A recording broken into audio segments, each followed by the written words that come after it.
my first job for you, very simple job, simple task. It involves this poem. It involves glue. And it involves your mind. You got one of those, right? So here's what you have to do. You got to take the poem. You've got to glue it underneath the learning goal in your notebook. And then I want you to put a little check mark next to the line of the poem that matters to you, that stands out to you, that connects to you. Just one.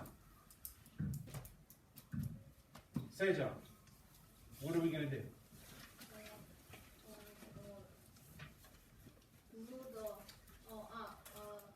That's right. Yeah. You're going to glue it in your notebook under the learning goal. That's right. Keep going.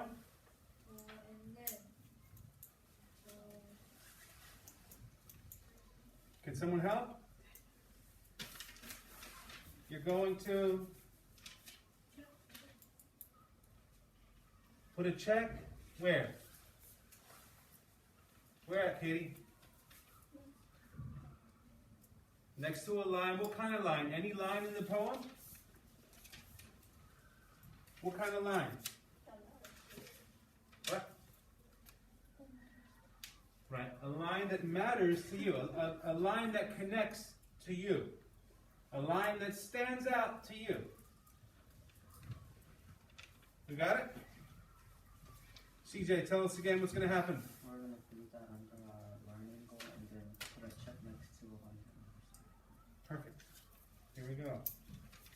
Please pass them out. See if you can get it done in 2 minutes. Got some glue here. Glue. Oh, this is mine.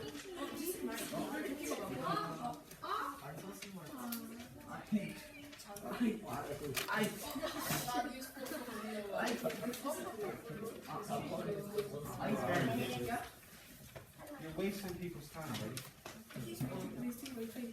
No, Darren, no. Don't talk about it. Say sorry. I watched you take James's phone. Yes. You know what?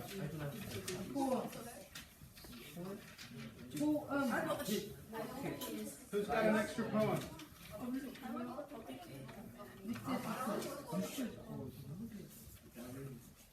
Who's got an extra poem? It should be extra.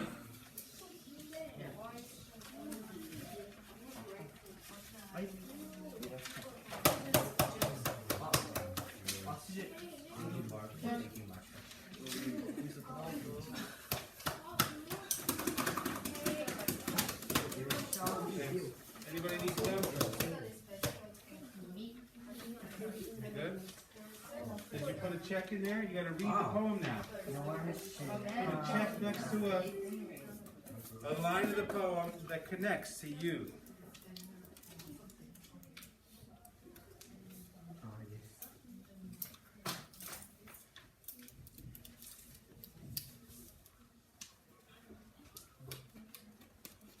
Okay, time's almost up.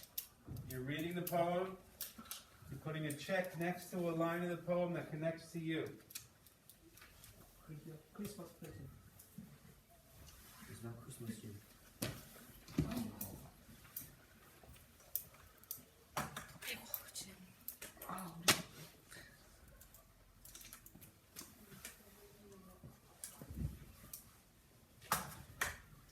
Darren, did you read the poem?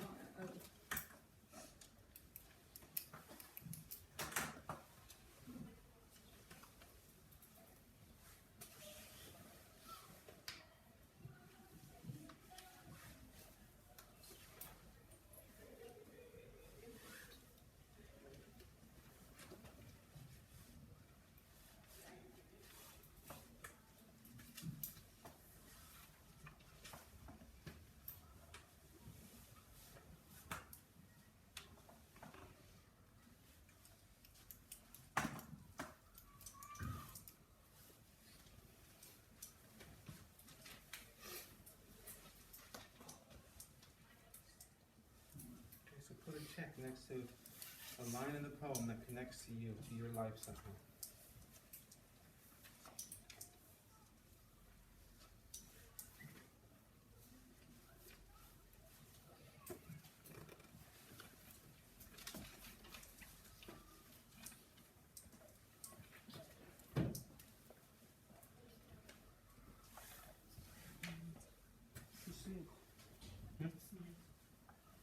Oh, that's yours? Okay, just get it there. So you're putting a check next to a part of the poem, a line in the poem that matters to you, that connects to you, that jumps out at you.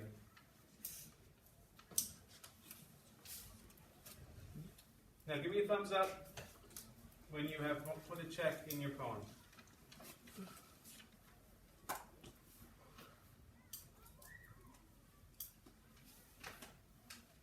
Okay, it's almost everybody.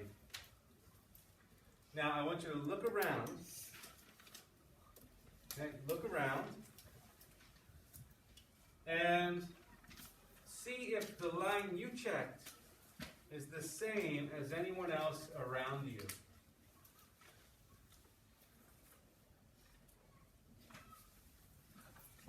You're only supposed to put one.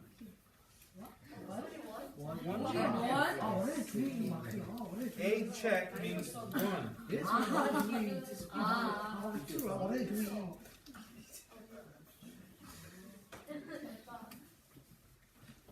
So raise your hand now, eyes up here.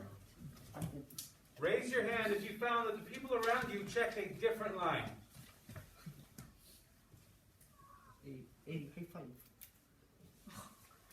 Now for most of us that's the case. So my question to you is, how come you marked or you checked a different line in the poem? Why? Can somebody answer? Why don't you turn and talk? Tell the person next to you first. Why are we picking different lines of this poem that stand out to us?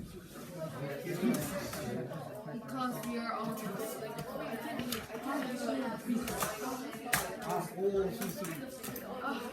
Hey guys, give me the crutches. They've done nothing but fall down and distract us. Thank you. So I heard a good answer. I heard many good answers. Ethan, do you want to share what you said? I said that you can choose different lines because everyone has a slightly different mindset. Okay, great. Mark, what did Ethan say? Tell him again, Ethan. Mark, I'm going to ask you, pay attention. Different people can choose different lines because they all have a different kind of mindset. different people can choose different lines because they have different concepts. Different mindset? Okay. Did anyone say anything different? Hey, sure, yeah. Did anyone else have a different idea? We have different mindset and we have different what? So, yeah, we've grown in different environments. We have different experiences. So what we're going to look at today is how the person you are, how the person you are plays a role in how we read and what we take away from texts. So even though many of us are the same, we have similar experiences. Growing up, going to school at KIS, we're all part of this group here. But we marked different lines in the text because in as many ways as we are the same, we're also different. Right? So when we read, different things jump out of us because we have different experiences. And different things matter to each of us in different ways. Right? So someone wrote this. Louise Rosenblatt, she's a literary critic, I think. Books do not simply happen to people. people also happen to books. A story or poem or play is merely ink spots on paper. Right? It's just ink spots, like ink spots on paper, until a reader transforms them into meaningful symbols. Okay? So the idea I want to get across to you is that when you look at ink on a page, the words on a page, your understanding of those words is the result of your experience as a person combining with the letters on a page. Okay, so you can think of it like half and half. Half of your understanding comes from the words on the page. Half of it comes from what you already know about the world and know about books and know about life. Right? And together, those things create your understanding of the text. So for us, today we begin bend 3 of our unit. Okay, we've talked about how an individual character's relationships play a role in how they change and what happens to them. We've got that chart up there. In Bend 2, we looked at how group-related issues, and how being a member of a group contributes to or causes some of the issues characters face.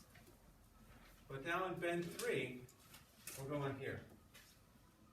Okay, we're thinking about who you are as a reader and how that plays a role in what we read. And so today, our goal, right, is to look through the lens of your own experience. So we pause at parts that we find powerful and ask, what in my life is making this part meaningful? So for me, when I read,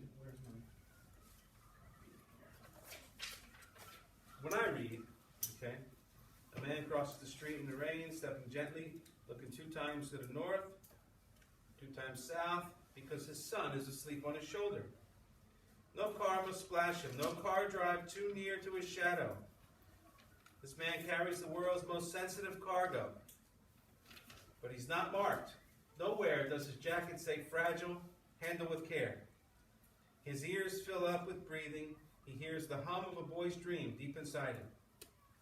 We're not going to be able to live in this world if we're not willing to do what he's doing with one another. The road will only be wide, and the rain will never stop falling.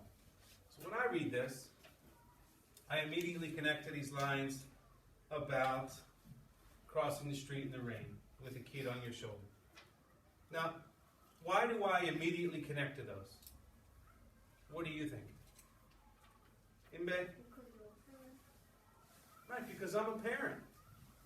Okay, so when I read this, let's see, these are Mr. Rago's glasses.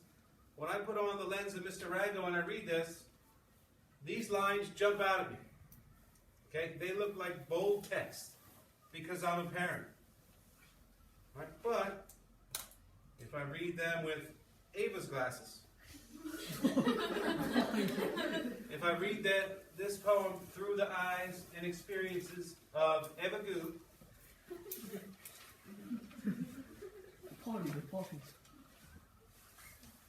different lines look big and bold. Right? So here we have... Do you want to explain one of your lines? And so she put, no car must splash him. That was the first one she put a check by. So why did you put that there? Why did that line jump out at you?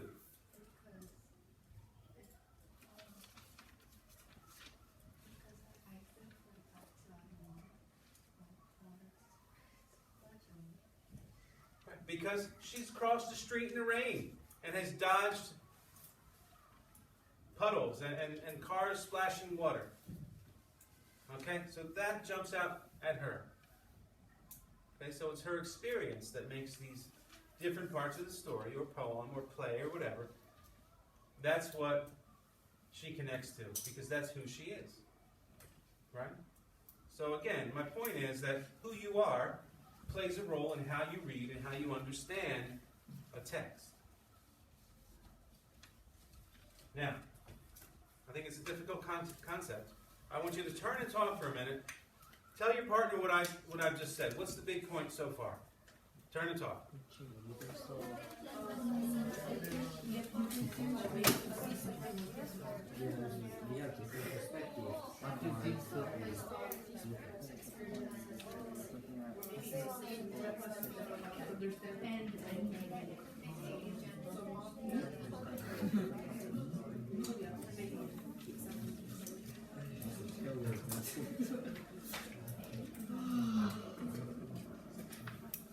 Okay, who's got an answer for me? What did I say over and over several times in the last 5 minutes?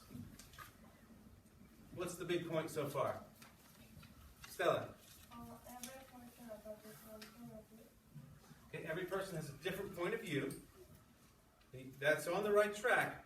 But you're looking at, when you say point of view, it seems like opinion, right? Or an idea about something.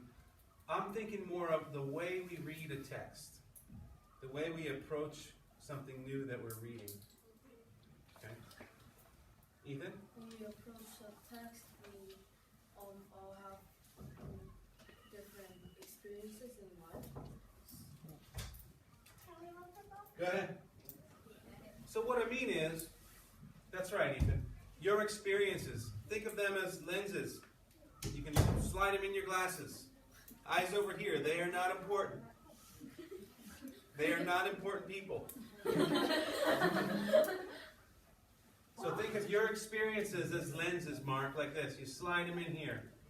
When you put them on and you see something new for the first time, your experiences make parts of that story seem more important than others because of who you are.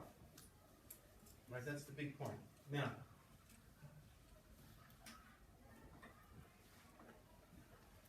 we can use this as a way to understand more about who we are.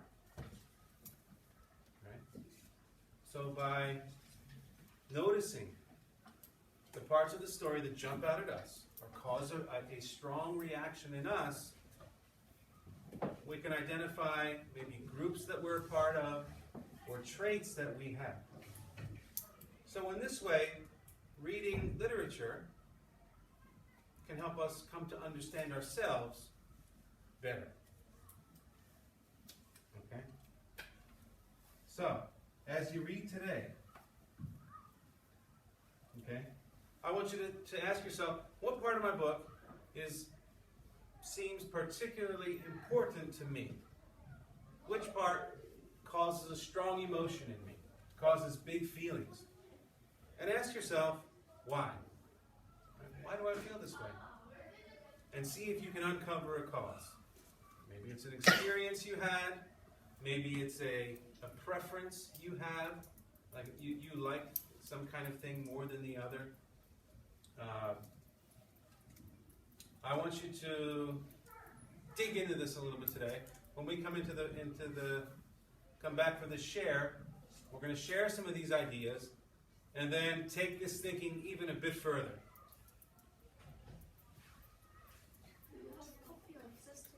Nope. Sorry. So, good luck with your reading today. I look forward to see what you got done yesterday on your snow day. Your half snow day and half snow morning. It should mean lots of reading, right? You should play. Did anybody make a snowman? Yeah. Yeah, well, I bet it's melted now. Time to forget about it and get back to work.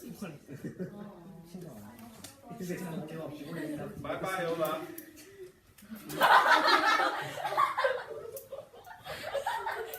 So, back to your desks.